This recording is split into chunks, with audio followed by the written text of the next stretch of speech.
بسم الله الحمد لله والصلاة والسلام على رسول الله وعلى آله وصحبه ومن اهتدى بهداه أما بعد سورة الرحمن അറുപതാമത്തെ വചനം മുതൽ 69ാമത്തെ വചനം വരെയാണ് പുതിയ പാഠമായി നമ്മൾ ഇന്ന് പാരായണം ചെയ്യുന്നത്. ഈ വചനങ്ങളിൽ പ്രധാനമായും നാം അറിഞ്ഞിരിക്കേണ്ട തജ്വീദ് വശങ്ങളെക്കുറിച്ച് സൂചിപ്പിക്കാം. ഹൽ ജസാഉ എന്ന പദത്തിൽ മദ് മുത്തസിൽ വാജിബ് വന്നിരിക്കുന്നു. അതായത് 4-5 ഹറക്കത്തിൻ്റെ അളവിൽ ദീർഘിപ്പിക്കൽ നിർബന്ധമാണ്. ഹൽ ജസാഉൽ ഇഹ്സാനി ഇല്ലൽ ഇഹ്സാൻ. ഇതിൽ വരുന്ന ഹംസകളൊക്കെയും വളരെ വ്യക്തമായി ഉച്ചരിക്കണം. പ്രത്യേകം ശ്രദ്ധിക്കേണ്ട ഒരു കാര്യമാണ്. പലപ്പോഴും ജസാഉൽ ഇഹ്സാനി ഇല്ലൽ ഇഹ്സാൻ എന്നൊക്കെ പറയും. അതൊക്കെ വലിയ അബദ്ധമാണ്. ഹംസ വ്യക്തമായി ക്ലിയറായി ഉച്ചരിക്കണം എന്നത് പ്രത്യേകം ശ്രദ്ധിക്കുക. അടുത്ത വചനത്തിൽ ആലാഇ എന്ന പദത്തിലെ മദ് മുത്തസിൽ വാജിബ്, റബ്ബികുമ ഈ പദത്തിലെ റാ തഫ്ഖീം ഇതൊക്കെയാണ് ശ്രദ്ധിക്കേണ്ടത്. വമിൻ ദൂനിഹിമ ഇവിടെ സാക്കിന നൂനിനെ ഇഖ്ഫ ഹഖീഖി നൽകി അവ്യക്തമാക്കി മണിക്കണം. വമിൻ ദൂനിഹിമ ജന്നതാൻ ഈ പദത്തിലെ നൂൻ മുഷദ്ദദ ശബ്ദ നൽകപ്പെട്ട നൂനിനെ മണിക്കണം. വീണ്ടും ആലാഇ മദ് മുത്തസിൽ വാജിബ്, മുദ്ഹാമ്മതാൻ ഒറ്റപ്പദം കൊണ്ടുള്ള ഒരു വചനം. സൂറത്തുർ റഹ്മാനിലെ ഒരു വചനം ഒറ്റപ്പദം മാത്രമാണ് ഈ 64ാമത്തെ വചനം. ഇതിൽ ദാലിൻ്റെ സുക്കൂൻ ഖൽഖല നൽകി ശബ്ദം ചലിപ്പിച്ച് വ്യക്തമാക്കണം. ഇതിൽ വരുന്ന ദീർഘം അൽ മദ്ദുൽ ലാസിം അൽ മുസഖൽ അൽ കലിമി എന്ന ദീർഘമാണ്. മദ് ലാസിം മുസഖൽ കലിമി നാം മുമ്പ് സൂചിപ്പിച്ചതാണ്. ലാസിം എന്നാൽ ദീർഘാക്ഷരത്തിന് ശേഷം ഹർഫുൽ മദ്ദിന് ശേഷം സ്ഥിരപ്പെട്ട സുക്കൂൻ ഉണ്ടാവലാണ് കാരണം, ലാസിം ഉണ്ടാകുവാനുള്ള കാരണം. ഇവിടെ സുക്കൂൻ മാത്രവുമല്ല, ശബ്ദ നൽകിക്കൊണ്ട് ദ്വിത്വം നൽകിക്കൊണ്ടുള്ള അക്ഷരമാണ്. മീമിന് ശബ്ദാണുള്ളത്. അപ്പോൾ മുസഖൽ എന്നതിന് പേര് പറയും.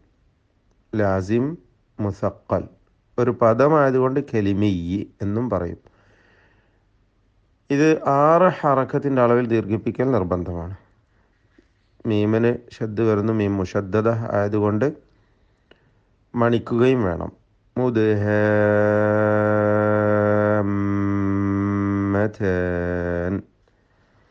അടുത്ത വചനത്തിൽ ആലാഇ മദ് മുത്തസിൽ വാജിബ്, ഫീഹിമ ഐനാനി നദ്ദാഖതാൻ ഈ വചനത്തിൽ അഹ്കാമായിട്ട് പ്രത്യേകിച്ചൊന്നും ശ്രദ്ധിക്കേണ്ടതില്ലെങ്കിലും സിഫാത്തുകൾ പ്രധാനപ്പെട്ട ഇസ്തിഫാൽ ശ്രദ്ധിക്കേണ്ടതാണ്. ദ്വാദിൻ്റെ ഉച്ചാരണം, ദ്വാദിനെ അലിഫ് നൽകി ദീർഘിപ്പിക്കുന്നു. ദീർഘത്തിലും തഫ്ഖീം നൽകണം സ്വരഭാരത്തോടെ. ഖാഇനും തഫ്ഖീമാണ്. ഈ 2 അക്ഷരങ്ങൾ, അതായത് 3 അക്ഷരങ്ങൾ ദ്വാദും അലിഫും ഖാവും, ഇവ 3ഉം തഫ്ഖീം നൽകി ഉച്ചരിക്കണം. ബാക്കി അക്ഷരങ്ങൾക്കൊന്നും തഫ്ഖീം വരരുത്. നദ്ദാഖതാൻ താൻ എന്ന് പറയുമ്പോൾ അലിഫിന് തർക്കീഖാണ്. അത് പ്രത്യേകം ശ്രദ്ധിക്കുക. കാരണം ഇസ്തിഫാലിൻ്റെ അക്ഷരത്തെയാണ് അലിഫ് കൊണ്ട് നീട്ടുന്നത് എന്നതുകൊണ്ട്. അടുത്ത വചനത്തിൽ ആലാഇ മദ് മുത്തസിൽ വാജിബ്, റാഇന് തഫ്ഖീമും കൊടുക്കുക. ഫീഹിമ ഫാകിഹതുൻ ഫാകി നമ്മൾ പഠിച്ചതാണ്. ഖാഫിൻ്റെ ഹംസ് അതുപോലെ ഷിദ്ദത്ത് ഇതൊക്കെ ശ്രദ്ധിച്ചുകൊണ്ട് ഓതുക.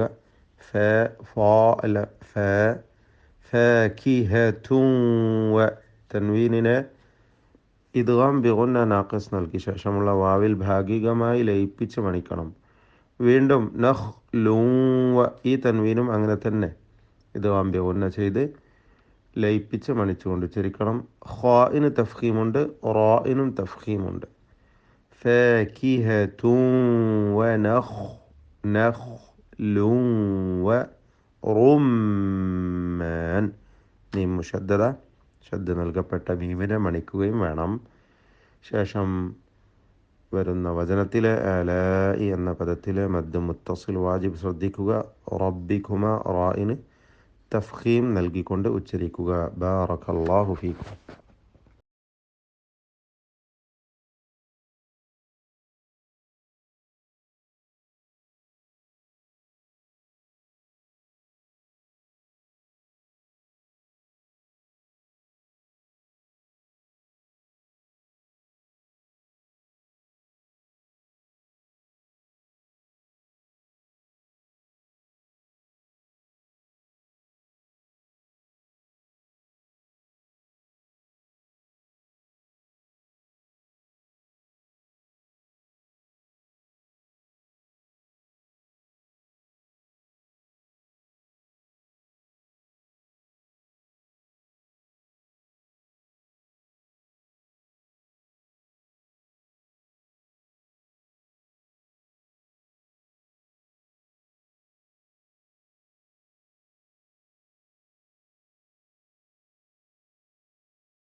أعوذ بالله من الشيطان الرجيم.